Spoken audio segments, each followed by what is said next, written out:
ഇന്നലെ കുമ്പസാരത്തിന്റെ ദിവസമായിരുന്നു, ഇടവധ്യാനമാണ്.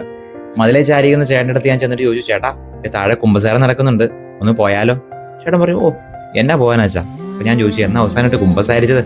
ചേട്ടൻ പറഞ്ഞു, ഏതാണ്ട് 1 വർഷമൊക്കെ ആയച്ചാ, കഴിഞ്ഞ ഈസ്റ്ററിനെങ്ങാണ്ടാ കുമ്പസാരിച്ചത്.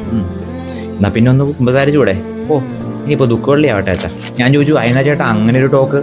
ചേട്ടൻ പറയാണ്, എൻ്റെ അച്ഛാ കുമ്പസാരിച്ചാലും കുമ്പസാരിച്ചില്ലേലും വരാനുള്ളതൊക്കെ വരും. ഓ ഇതൊക്കെ എങ്ങനെയെങ്കിലും പോയിക്കോളും. ചില മനുഷ്യരുടെ ചിന്ത എങ്ങനെയാണ്, പ്രാർത്ഥിച്ചാലും പ്രാർത്ഥിച്ചില്ലെങ്കിലും വരാനുള്ളതൊക്കെ വരും, സംഭവിക്കേണ്ടതൊക്കെ സംഭവിക്കും.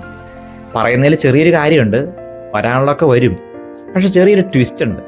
അത് സംഭവിക്കുന്ന അവസാനമാണ്. ഇന്നത്തെ സുവിശേഷത്തിൽ നമ്മൾ കാണുന്നുണ്ട്, 2 ഭവനങ്ങളുടെ കാര്യം പറയുകയാണ്. ഈ 2 ഭവനത്തിന്റെ മേലും വരുന്ന പ്രശ്നങ്ങൾ സെയിം ആണ്. ഇത് മഴ പെയ്തു, വെള്ളപ്പൊക്കം ഉണ്ടായി, കാറ്റൂതി, അത് ആഞ്ഞടിച്ചു. പക്ഷെ ഇതിന്റെ എൻഡ് റിസൾട്ട് ഉണ്ടല്ലോ, അവിടെയാണ് ട്വിസ്റ്റ് ഉള്ളത്.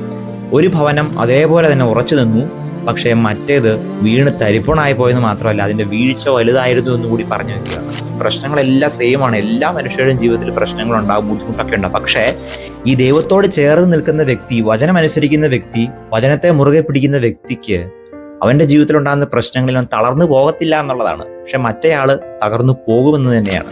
ഈ പ്രശ്നങ്ങളിലും ബുദ്ധിമുട്ടിന്റെ ഇടയിലൂടെ നീ കടന്നു പോകുമ്പോഴും ഇപ്പോഴും നീ നിലനിൽക്കുന്നുണ്ടല്ലോ, അത് നീ ദൈവത്തോട് ചേർന്ന് നിന്നുകൊണ്ട് മാത്രമാണ്.